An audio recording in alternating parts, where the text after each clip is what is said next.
In 1938, De Beers Consolidated Mines hired a Philadelphia agency to create mass American demand for diamond engagement rings.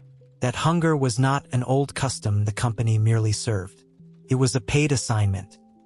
U.S. diamond sales had weakened in the Depression. De Beers, through the Oppenheimer-controlled Central Selling Organization, already dominated the trade in rough stones, but Americans were not absorbing enough finished jewelry at the prices the system needed. So the firm retained N.W. Ayer and Son with a brief that went past ordinary product ads. The job was to install a public rule of courtship.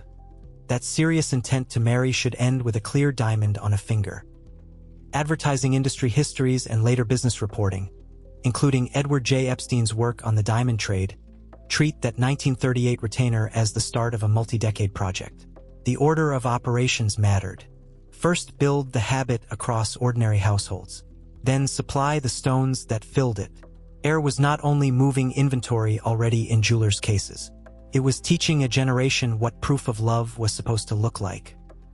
Before that campaign, diamond engagement rings were far from a universal American script. Wealth and display had always used gems. Mass bridal expectation had not. The agency's long account turned a commodity purchase into moral furniture for marriage proposals. What now feels like inherited etiquette began on a client roster in the late 1930s. The modern engagement diamond started as a paid campaign, not a folk memory. Ayer did not stop at store ads for stones already in the case. The agency pushed diamonds into newspapers and magazines, public lectures, jeweler training, and Hollywood presence so the clear white stone would appear inside ordinary love stories as if it had always belonged there. The same advertising history record that covers the De Beers retainer and later business reporting, including Edward Jay Epstein's work on the diamond trade, documents this mix as deliberate culture building. Editorial placements and features in the popular press linked engagement, marriage plans, and a diamond ring in the same frame. Public talks and etiquette-style material rehearsed the ring as the proper visible contract of serious intent. Trade education taught jewelers how to present that reading at the counter, so the seller and the buyer met already sharing the script. Hollywood product presence put diamonds on screen and on public figures inside romance narratives, where audiences absorbed the association without a price tag attached. Print, lecture, retail coaching, and film worked as one chain. Each channel repeated the same signal until the signal felt like background. None of this was framed as inventing a custom from nothing. It was staged as reminding people what courtship already required. Jewelers learned the pitch. Households learned the expectation. Images of love carried the prop. The campaign trained both sides of the counter at once. What later generations treated as inherited bridal manners had been rehearsed into everyday romance until the staging dropped out of view. The custom looked natural because placement had made it ordinary first. In 1947, N.W. Ayer copywriter Francis Geraghty wrote the line, "A diamond is forever." It became the long spine of De Beers advertising and stayed on the campaign for decades. The agency still carried the brief it had held since the 1938 retainer. Make a clear diamond the ordinary proof of intent to marry. Geraghy's 4 words compressed that work. They equated the stone with the permanence of the marriage itself. A ring sold as forever was not ordinary property a household might later pawn, trade, or sell when cash was short. The same phrase that romanticized lifelong commitment also taught buyers to treat resale as a kind of betrayal of the vow the stone was meant to stand for.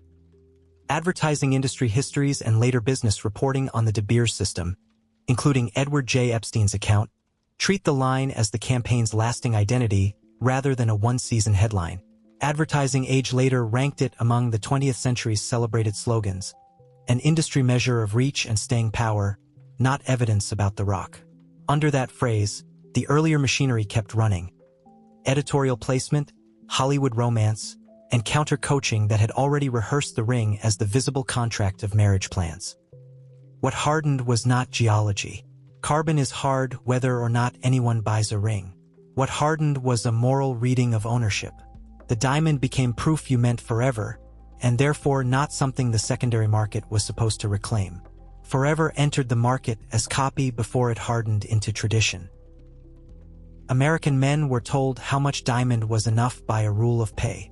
Mid-century trade guidance and diamond advertising pegged a proper engagement ring near 1 month's salary, Later industry ads, widely dated to the 1980s, pushed the figure closer to 2 months. Those formulas were not recovered etiquette. They were inventory copy. After De Beers retained NW Ayer, the campaign's job was not only to make the stone the default proof of marriage plans, but to set a spend that scaled with wages and protected high retail prices. Jewelers were coached to repeat the salary multiple at the counter so that romantic seriousness arrived as a payroll calculation. Private taste and the look of the stone still mattered. Enough, though, was redefined as enough money spent. Business reporting on the De Beers system, including Edward Jay Epstein's account of how the monopoly managed desire and price together, treats the salary rules as deliberate sales architecture rather than folk wisdom pulled from older courtship. The mechanism was simple. A fixed share of income rose when pay rose, moved buyers toward larger stones, and made a costly purchase feel like a duty instead of a choice. Geology did not set the number. Carbon does not come with a month's wages attached. The advertisements and the trade scripts did. What had looked like a moral measure of intent was a price ladder written for the primary market. The cost of proof of love was set in ad copy, not in the ground. Behind the retail scripts sat a different machine. For most of the 20th century, De Beers' central selling organization, under Oppenheimer control, dominated the large majority of the world's rough diamond supply and released those goods in managed quantities instead of flooding buyers. The organization gathered rough from mines it controlled and from outside producers willing to sell into the system, held stocks off the open market, and offered sorted parcels at scheduled sales known as sites to a limited circle of approved buyers. Standard economic and historical accounts of the diamond cartel, including Edward Jay Epstein's reporting on how De Beers ran desire and price together, described that pipeline as price defense. Meter the rough. Stabilize the quotes jewelers and cutters could post downstream. Protect the romance premium that advertising had attached to a clear stone. Unrestricted supply would have pushed prices down. Ration supply kept the high retail numbers that salary multiples and counter-coaching had already taught men to treat as normal. While Ayer's campaigns raised wanting, the central selling organization held the stones back. Desire moved one way, inventory moved on a schedule. Global shares shifted after the 2000s as other producers and sales channels eroded the old monopoly, so this account stays with the cartel era that built the American engagement habit. In that era, the two levers worked as one. Advertising taught the public what love was supposed to cost. The cartel decided how many stones would arrive to meet that lesson. Scarcity was not left to the ground alone.